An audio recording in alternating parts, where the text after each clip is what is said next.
So you're a solopreneur and you want to get started on social media? Okay, let's go.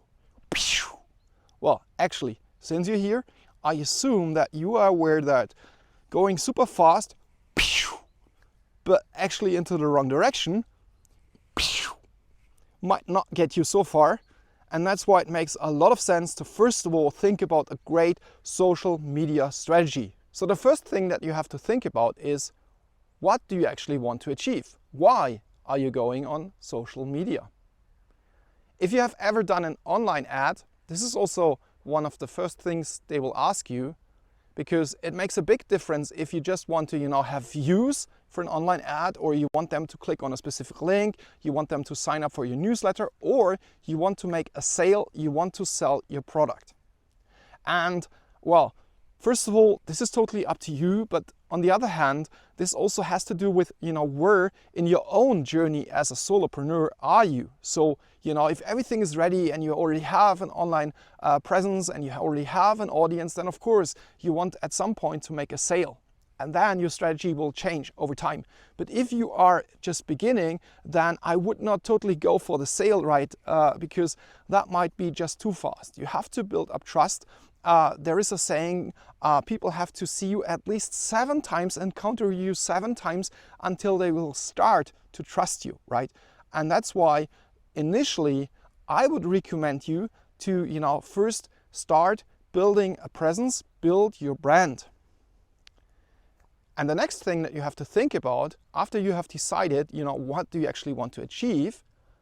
How do you want to be represented on social media? Do you want to be represented as yourself, as a person, as an individual, or as your company, as a brand, as your product?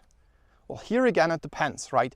So generally speaking, I would recommend you to do this as yourself, as I'm doing this right now, because, people like to talk to people. People trust people. And you look a person in the eyes and that gives trust, and that is much more relatable and that is much more authentic. Because a product, what is a product? But, you might have your reasons. Either you're shy, you don't want that, you don't feel comfortable showing yourself, or, maybe, it just doesn't fit because maybe you're a guy in a girl's business and you think, because it totally depends, it might totally work out, we don't know, but you come to the decision that this is not going to work out, you want to be represented as your product or your brand. Okay, totally fine, but just keep in mind this will be harder, right?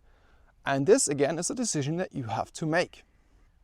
Okay, the next thing that you have to think about is, what actually is your brand identity that you're representing, independent of if that is yourself as a person or as a brand.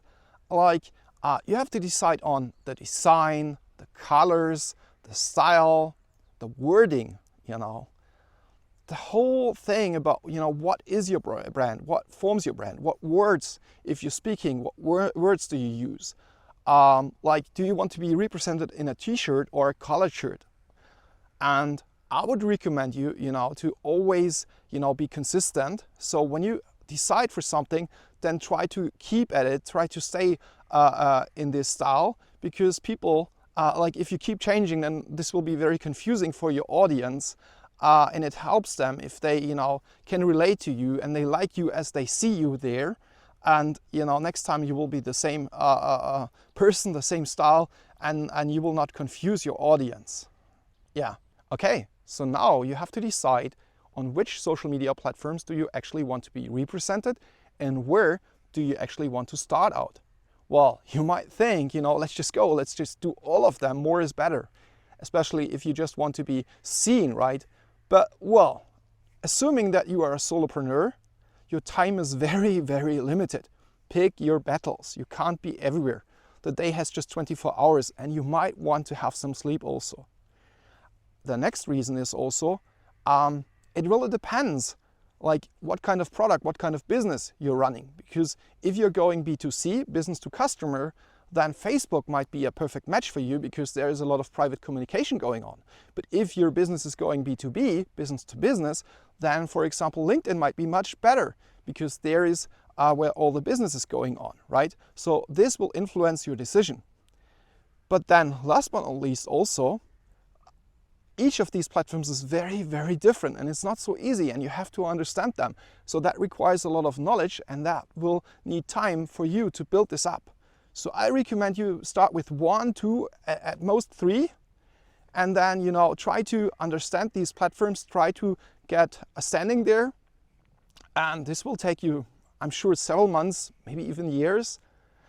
And it's probably even enough to, you know, be presented on 2, 3 platforms. But if you still think, you know, you have more time, or, you know, you have now more people working for you, or you found out that, you know, for example, Facebook wasn't working for you, so you have to switch, then this might be all reasons to go to a different platform. But first of all, pick your battles, choose 1, 2, or 3.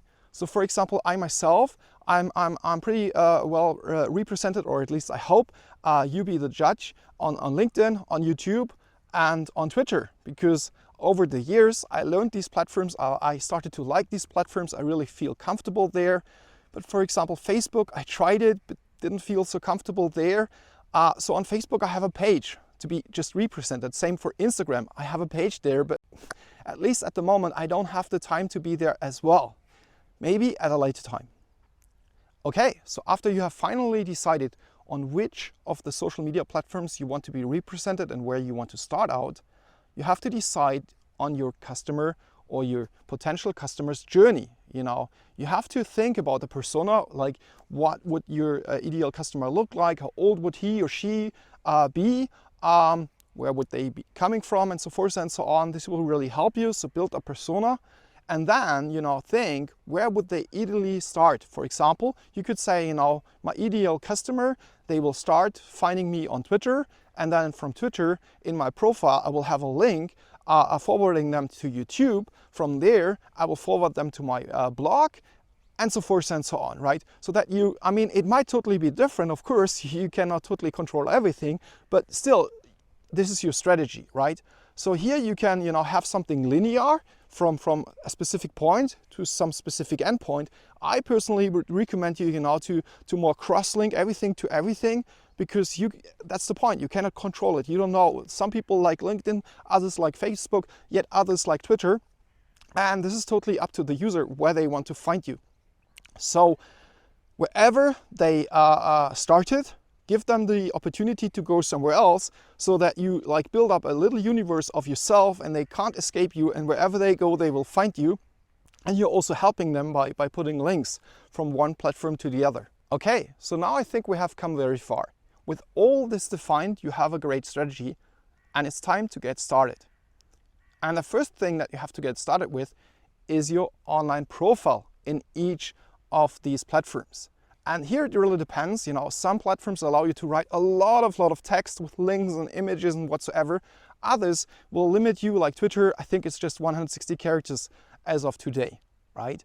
And here again, it depends. You know, keep your strategy in mind now. Do you decide it to be represented as a person or a company? So keep that consistent, right? And write, like explain your goal, what you want to achieve, so that people can relate and understand with this goal. Some people might not like it, right? Some people might not like you or your strategy or your goal or your product. And that's okay. That's actually a good thing, because like if you're crystal clear and you crystal clear define your strategy and your goals and why are you on this platform, then the people that can relate with that, they will stay with you, they will follow you, they will like your content, they will retweet your content, and this will be great. And the others, they will unfollow you, they will not watch your content. And that's also a good thing, because that means, you know, you will have a much better conversion rate, because these algorithms, how they work, they see, you know, 100 people watched it, 30 of them retweeted it, liked it, or whatever. So it seems like this is a good post. But if you have just an audience with about everyone with spammers, they will not like and retweet your content, and then the algorithm will think this content is a bad content. Because how could, you know, the engine of this platform know, other than by, you know, estimating how many views were there and how many engagement was there. The more engagement, the more they will share your post. And that's why, you know, being crystal clear of who you are, what do you want to achieve, why you are here, is very important. Don't fake it. Be really authentic. Be very clear, and Be open, be nice, be relatable. And that's hard, I know. That's why, you start with something, done is better than perfect. And over time, you can always go back and improve it when you learn. You talk to your customers or your potential customers and they told you, no, this didn't work for me. I didn't understand it. So, well, you can improve it. My name is Markus Biel, founder of maildropper.com, the email marketing solution for solopreneurs like yourself. If you like this video, please subscribe to my channel and give me a thumbs up before you go. Thanks.